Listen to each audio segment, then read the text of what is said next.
This video sponsored by SBO Digital Marketing. Join SBO Digital Marketing work from home opportunity.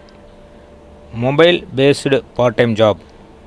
Perfect for students, homemakers and job seekers.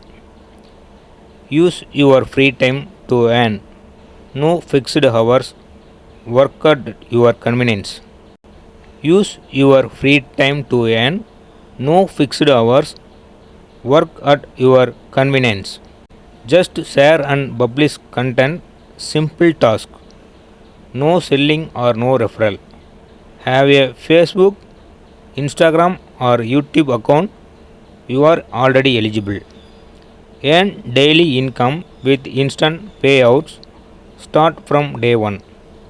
Send your name and qualification on WhatsApp to 917 6686525 and get full details instantly.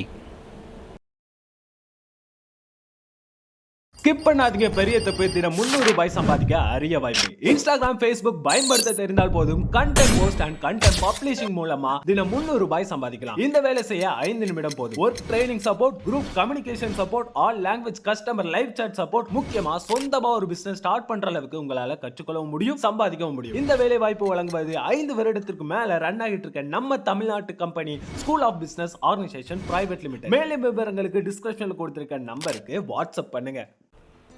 வணக்கம் நண்பர்களே, நான் triple சேனலிலிருந்து Muniraj. இத்தனை நாளாக நான் என்னுடைய YouTube சேனலை உங்களை வணக்கம் நண்பர்களே அப்படின்னு வரவேற்றேன். ஆனால் அது தவறு அப்படிங்கிறது இப்போ சமீபத்தில் இன்ஸ்டாகிராமில் இந்த கவிச்சோலைன்னு ஒருத்தர் பார்த்திங்கன்னா தமிழ் பெயர் பலகைகள்லாம் தவறாக இருக்கிறதெல்லாம் அவர் போய் அங்கங்கே நின்று அந்த தமிழ் பெயர் பலகைகள் முன்னாடி எந்த இடத்துல வல்லினம் வரும் வல்லினம் மிகாது அப்படிங்கிறதெல்லாம் கரெக்டாக சொல்லுவார். அந்த மாதிரி அவருடைய அந்த இன்ஸ்டாகிராம் பக்கத்தில் தான் ஒரு இந்த தகவலை பார்த்தேன். என்னன்னா, இந்த மாதிரி வணக்கம் நண்பர்களே அப்படின்னு மனிதர்களையா நம்ம இப்படி கல்விகிதியை பயன்படுத்தி அழைக்கக்கூடாது அப்படிங்கிற ஒரு விஷயத்தை சொன்னார். நம்ம நிறைய பேர் தமிழை இன்னும் தவறாக தான் இலக்கண முறைப்படி இல்லாமல் பேச்சு வழக்கில் நம்ம பேசிகிட்டு இருக்கோம். பேச்சு வழக்கில் அது சரியாக இருக்கும், ஆனால் இலக்கண முறைப்படி நம்ம தவறாக தான் பேசி கொண்டு இருக்கிறோம் அப்படிங்கிறது அவருடைய அந்த பதிவுகளில் நிறைய நம்ம தெரிஞ்சுக்கிறோம். நிறைய பேர் தமிழை ரொம்ப விரும்பி கற்றுக்கணும்னு நினைக்கிறீங்க, பிழை இல்லாமல் பேசணும்னு நினைக்கிறீங்க. அவருடைய அந்த இன்ஸ்டாகிராம் பக்கத்தை ஃபாலோ பண்ணிங்களா நீங்கள் நல்லா தமிழ் பேச கற்றுக்கலாம். இது நான் ஒரு விளம்பரமாக சொல்லலை. தமிழ் நம்ம நம்மளுடைய மொழி, அதை நம்ம பிழை இல்லாமல் பேசணும் அப்படிங்கிறதான் எல்லோரும் நினைக்கணும். அதுக்காக நம்ம தமிழை பிழை இல்லாமல் பேசுகிறதுக்கு அவரை ஃபாலோ பண்ணுங்க அப்படின்னு சொன்னேன். மற்றபடி என்னென்னா, நான் சொல்ல வேண்டிய விஷயத்த சொல்லிடுறேன். இனிமேல் என்னுடைய யூடியூப் சேனலை நண்பர்களே அப்படின்னு வரவேற்காமல் நண்பரே அப்படின்னு அழைத்தாலே அது பலரை குறிக்கிறதா அர்த்தம் அப்படின்னு அந்த பதிவில் பார்த்தேன். அதாவது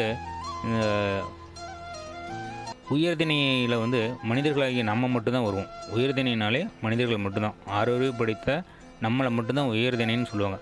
மற்ற அனைத்து ஜீவராசிகள், பொருட்கள் எல்லாமே அக்ரிணியில் வரும். இப்போ இந்த அக்ரிணிக்கு மட்டும்தான் இந்த கல்விகிதி பயன்படுத்தணும் அப்படின்னு அதில் சொல்லிக்கார். அவருமே எதை இதுக்கு உதாரணம் மேற்கோள் காட்டுறாருன்னா, தொல்காப்பியத்தில் இந்த மாதிரி இருக்குது, உயர்திணைக்கு கல்விகிதி பயன்படுத்தக்கூடாதுன்னு, இந்த அக்ரிணிக்கு மட்டும்தான் இந்த கல்விகிதி பலர்பாலாக குறிக்கணும், பலர்பால்னு சொல்லுவாங்க, பலவின் பால்னு சொல்லுவாங்க, அதுக்கு இந்த கல்விகிதி பயன்படுத்தும். ஆனால் மனிதர்களாகிய நம்மளை பலர்பாலாக குறிக்கிறதுக்கு இந்த கல்விகிதி பயன்படுத்தக்கூடாது அப்படின்னு அந்த தொல்காப்பியத்தில் இருக்கிறத அவர் சொல்லிக்கார். மேலும் என்னன்னு பார்த்தீங்கன்னா, நம்ம இப்போ ஆண்கள் பெண்கள் அப்படின்னு சொல்கிறோம்னா அந்த கல்விகிதி நமக்கு அதில் பயன்படுத்தி பேசக்கூடாது அப்படின்னு சொல்லிக்காரு. இப்போ பெண்கள்னால் பெண்டீர் அப்படின்னாலே பலரை குறிக்கிறதா அதில் அர்த்தம் அப்படின்னு சொல்லிக்காரு. இப்போ நம்ம நண்பர்கள் அப்படின்னு சொல்கிறத விட நண்பர் அப்படின்னு சொன்னாலே அது பலரை குறிக்கும் அப்படிங்கிறது தான் இதில் தெரிஞ்சிக்க வேண்டிய விஷயம். இந்த விகுதி பலரை குறிக்கும் அப்படிங்கிறது தான் இந்த அருவிகுதி பலர்பால் அப்படிங்கிறதுக்கு இது வந்து வரும். அப்படிங்கிறனால இனிமேல் நம்ம வந்து பயன்படுத்தும் போது நண்பர், இப்போ குழந்தைகள் அப்படின்னு சொல்லக்கூடாதாம். குழந்தையர் அப்படின்னாலே பலர்பாலை குறிக்கும். பல குழந்தைகளை, நிறைய குழந்தைகளை குறிக்கணும் அப்படின்னா குழந்தையர் சொன்னாலே அது வந்து அதுக்கு பொருத்தமானதாக இருக்கும் அப்படின்னு சொன்னார். இந்த மாதிரி நம்ம மனிதர்களுக்கும் மக்களுக்கும் மற்ற நம்மளை மாதிரி ஆறறிவு படைத்த அந்த உயர்திணைக்கு வந்து கல்வி விதியை பயன்படுத்தாதீங்க முடிந்தளவு அப்படின்னு தான் என்னுடைய தாழ்மையான வேண்டுகோள். நம்ம முடிந்தளவு நம்மளுடைய தமிழை பிழை இல்லாமல் பேசுவோம், தமிழை போற்றுவோம், பாதுகாப்போம். ஒரு மொழி அழியுதுன்னா இப்படி தான், நம்ம தவறாக பயன்படுத்தி அது தவறாக நம்மளுடைய குழந்தைகளுக்கும் நம்ம சொல்லிக் கொடுக்கும்போது ஒரு மொழி வந்து அதோடைய உண்மையான அந்த நம்ம வந்து செம்மொழின்னு சொல்கிறோம். அந்த செழுமையை வந்து நம்மளே வந்து கெடுக்கக்கூடாது.